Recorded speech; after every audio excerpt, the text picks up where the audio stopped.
All right, so what was your name again? Nikki. Nikki. Not Vicky. Okay. So I think I'm your very first episode that you ever put up. Man. Yeah.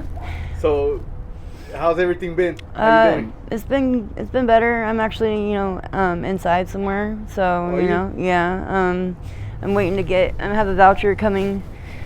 So I have to wait until next week, and then I'll have my own apartment type thing, or I'll be in the CBI hotel or whatever it is, and then I get an apartment. So I've been, just making it do, making it go by. Doing better? Yeah, better than I was last time. You said CBI hotel. They have a hotel now? Yeah, they have a few of them actually. There's one that's right there on the I-17 Northern. That's one I think I'm going to be going to. They're also renovating the Super 8 on I-17 and Northern, and that Motel 6 that's behind it for that specific thing for the homeless and all that shit, so that way people can get off the street. They just gotta want to get off the street because they have to work a program. So okay, So they have like classes and stuff. Yeah, you have to be clean and all that. Yeah, I mean, you don't have to be clean to qualify for it. No, you just have to eventually, show that you are making progress. Okay. You know what I mean? And the closer you get to being, completely 100% sober, the faster you get to a hotel. What type of classes? Like just like basic life skill classes, like how to like live again instead of just being like in poverty, like how to like be part of society type classes. Training? Yeah, that too. Yeah, they do like life skills, and they do like they help you get write like your resume and like put job applications out, and it's pretty good. It's a pretty good program. You know what I mean? After they provide you with that voucher, how far can you go with it? Like, so at first they pay for your way into the hotel or into the apartment, and I'm pretty sure they pay the first 3 months of rent, and then you have to help with the other part of the rent for the next 3 months, and then they kind of just taper off until you're just like basically wean you off. Yeah, but you have to have a job by 3 months or else you get removed, because obviously there's other people that might be doing better than somebody else, because a lot of people take advantage of those vouchers, which kind of sucks. Is that the only kind of program that exists? Like, no, CAS does one too. CAS does one too, but CAS is kind of wishy-washy. They'll put people wherever, they don't even give a fuck. You know what I mean? Yeah. So, but I mean, it's so a way. How come more of the people out here don't go through them programs? Because they don't want to get clean. Okay. They're just stuck in their ways of living. They just want to be forever high, I guess. So a lot of people out here are out here willingly because basically willingly. There's a ton of programs, right? Yeah. Because I've like interviewed people that say that there's not enough programs. No, there's programs. They just got to look for them. You got to get off your ass, get out of your high slump, and go get yourself into somewhere. You know what I mean? It's all about you. Like, if you don't want to do it, you're not going to get it done. It's not going to get done. Just like if they don't go get, who's going to go get them? They have to go boost this, do this, sell this, and to get to. Why can't you go down the office, wait in line, fill out some applications, and get yourself into a spot? It's the same concept. It's all a matter of what's the word I'm looking for? Priorities. Yeah. It's a shift of priorities. You go from getting to getting help. Is it mandatory that you go into an office, or can you fill everything it's not online. On the phone? No, it's not online or on phone. You have to go down. Okay. And then they'll help you get an ID. They'll help you get on food stamps if you're on food stamps. They'll help you get access, all that stuff. You know what I mean? If you don't have it. Yeah. So it's a matter of getting up off your ass and going and doing something for you, rather than just getting you and just getting right back into the same old alleyway that you're going to be slumped in at. Potentially get robbed by somebody walking by, or the cops rolling up on you and you get arrested. Like, now the cops are heavy everywhere. It's insane. I noticed that there's a lot less homeless than there used to be. Yeah, because they're all going to jail. They're all getting picked up because that stupid ordinance that started in September. You're not allowed to sleep 50 feet from a business, an alleyway, a residence, a bus stop. You're not allowed to be within 50 feet of it sleeping. So basically homelessness is illegal. So they have a new law. Mm-hmm. Okay. As of September 1st. No wonder. I kept on saying, like, you know what? I keep on seeing, like, because before we had groups of people all over the place. Now you don't see them. You'll see them exactly, and you'll see them scattered here and there, or the ones that are out hustling for the day, you'll see them, but majority of the time that they're hiding. You know what I mean? I have homies that sleep under people's trailers. at night because they don't want to get caught by the cops. Because like you get caught once with that city ordinance, you get a citation. You get caught again, you go to jail. Yeah. Same, simple as that. I watched a couple of my homegirls just be at the bus stop sick, and they can't get up, they can't move because they're so sick that they don't want to get up and move because it's cold or whatever the issue is, and go to jail, which is even worse because they don't want to get up, and it's just, that's just what it is, So what do you think? Do you think that's helping or hurting? It's hurting, for sure. The homeless community, right? It's hurting the homeless community, not wanting to look at the police as people that help society out. They look at them as enemies. You know what I mean? They look at the police force as like an enemy rather than like a help. You know what I mean? Like whereas a normal person will call 911 for help, a homeless person knows that they need help, but they're not going to call 911. They're going to look to other homeless people for the help. Yeah. And that's just the way it is.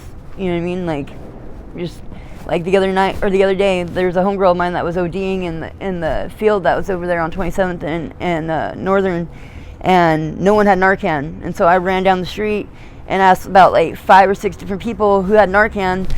And someone was like, call 911. I was like, my phone's dead. I don't have a phone. I can't charge nothing. But I ended up finding Narcan. I ended up getting to her just in time for her to fucking start breathing again. And then someone had, I guess, had called paramedics. Had been a driver driving by, had called paramedics and waved down a car. So some good Samaritan did end up calling the paramedics. Thank God for that. But she ended up being okay after that one Narcan.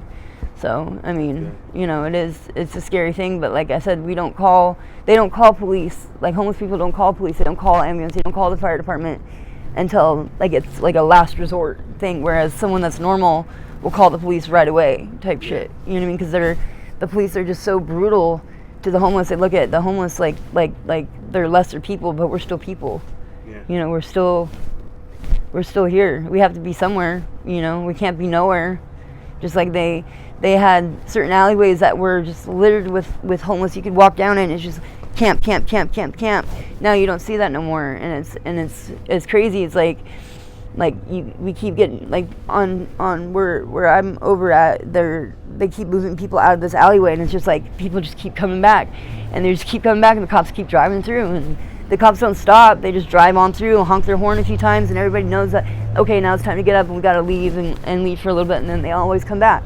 But they always come back because they have nowhere else to be. You know what I mean? So that's why the CBI hotels and the voucher hotels and all that shit are getting built up, and for a good reason, for trying to house all those homeless. You know what I mean? But it's a matter of getting the homeless to want to go get housed.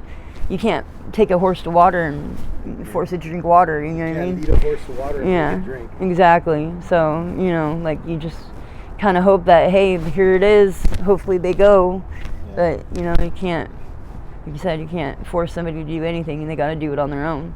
Just like you can't force somebody to get clean, they got to want it, Exactly. So. Well, what are you doing right now? Are you hustling, or are you working or hustling? I'm in between. I do some odd jobs. Like I'll do some like gardening for some old ladies that live in like one of those old folk homes. They they need assistance like gardening and shit. So I was helping them get their plants covered for the winter and doing all that. But now that that's done, I don't know what I'm gonna do. Okay. But yeah. But hopefully you'll be in the program by. I'm hoping. That's what I'm hoping for. I'm hoping for next week that I get that call. I just got a new phone, so I called my case manager and told her I got a new phone. So she has my number. So hopefully I don't get my phone stolen by then, though, because that's what they like to do. Now? Right now, I'm gonna get some breakfast because it's early. You haven't ate at all today? No, not yet. So where are you going to get some food at? Probably QT. I like that. I like their biscuits and gravy. That's fucking bomb. Oh, that sucks. I was expecting to hear like McDonald's sausage McMuffin or something. They're good and shit, but I was on 51st McDonald for a while. I'm overplayed with the McGriddles. I had those like every morning for like 2 weeks. Do you guys have any people that come out here and feed the homeless? Yeah, periodically. Not in the morning, no. It's always like dinner, like a late dinner or lunch, or they'll come by and like give us hygiene and whatnot. I think I had like 20 bags of hygiene because people just took what they wanted out of it and just threw the rest of it. I'm like, okay, when you guys don't have this and that, don't come crawling to me because I have it all. I'm not gonna give it back to you guys. Maybe I will. I don't know. But like. Yeah, so main thing though, like at night it sucks being cold. So I wish that the people that do come and bring homeless people would bring blankets. Blankets would be ideal. Like a church group, I guess the other night, probably like 3 days ago. They were right there on the corner, right in front of QT. They had like blankets, they had hygiene bags, they had snack bags, and the blankets were like the little, like, thin little fleece ones, but it's still a blanket. You know what I mean? When you don't have nothing, that blanket does help. So, but yeah, and they gave gloves and hoodies and beanies and all that kind of. So it was cool that they had all that donated to them to be able to help out everybody, because it's going to be cold this winter for sure. It's already cold. It's not even December. Yeah, I know. It's freaking crazy. I was just down in Tucson. Just came back, maybe 2 days ago? Mm-hmm. And it was really cold down there. No, I bet. It gets down to like the low 40s. Yeah, 41. it was like, I think it's been like the low 50s as of in this area. I think it's been like 50 degrees-ish. It's cold nonetheless compared to our 110 degree heat, It's like we complain about the summer, but then we want the winter, but then when the winter comes, we want the summer. It's like we're never happy. We just want California weather. Hell no, California weather sucks. I lived in California. I lived in California. San Diego's always nice. Yeah, San Diego's nice. I lived in Anaheim. Anaheim's kind of nice, but it gets cold. Nice. It gets cold. Yeah. All right, well, Vicky, right? Nikki. With an N. I keep on messing that up. Nikki. Why? I don't know. Is that? I have no idea. Well, Nikki, thank you for this update. I appreciate it. No doubt. Are you okay if I post it up on my YouTube channel? Of course. And if anybody wants to reach out to you with any sort of help or donations? Yeah. Do you have an email or a Cash App that you want to I have a Cash App. Go ahead. It's capital N. It's my name. It's Nikki De La Paz. So it's capital N, and then the rest is lowercase I-K-K-I, and then a capital D, E-L-A-P-A-U-Z-E. Nikki De La Paz. All right, Nikki. Yep. And then the cash tag, right? And the cash tag, of course. All right. But, thank you. Yep.